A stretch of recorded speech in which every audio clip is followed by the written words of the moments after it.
ఎలా బయటపడతాడో చూస్తాను. నువ్వు ధైర్యంగా ఉండమ్మా, మేమందరం మీకు తోడుంటాం. అన్నిటికన్నా ముఖ్యంగా భైరవిదేవి నీ తోడుంటుంది. అందుకే కన్నా నన్ను నేను మార్చుకున్నాను. ఇన్నాళ్ళు నేను ధర్మం ప్రకారం వెళ్దామనుకున్నా, కానీ ఇప్పుడు కృష్ణుడి అడుగుజాడల్లో నడుస్తాను.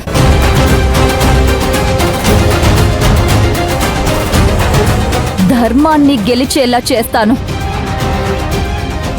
ధర్మం గెలవాలంటే దుష్టుల్ని సంహరించాలి.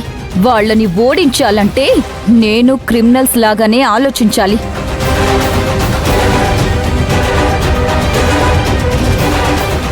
ధర్మాన్ని నిలబెట్టడం కోసం అబద్ధం చెప్పడం తప్పు కాదని అర్థమైంది. ఇన్ని రోజుల్లో నేను జీవితంలో చాలా గుణపాఠాలు నేర్చుకున్నా.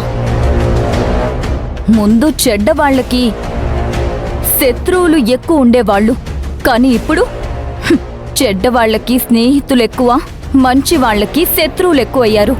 అందుకే ఆ రావణ సంహారం చేసే వరకు అతని దారిలోనే వెళ్ళి వాణ్ణి అంతం చేస్తాను.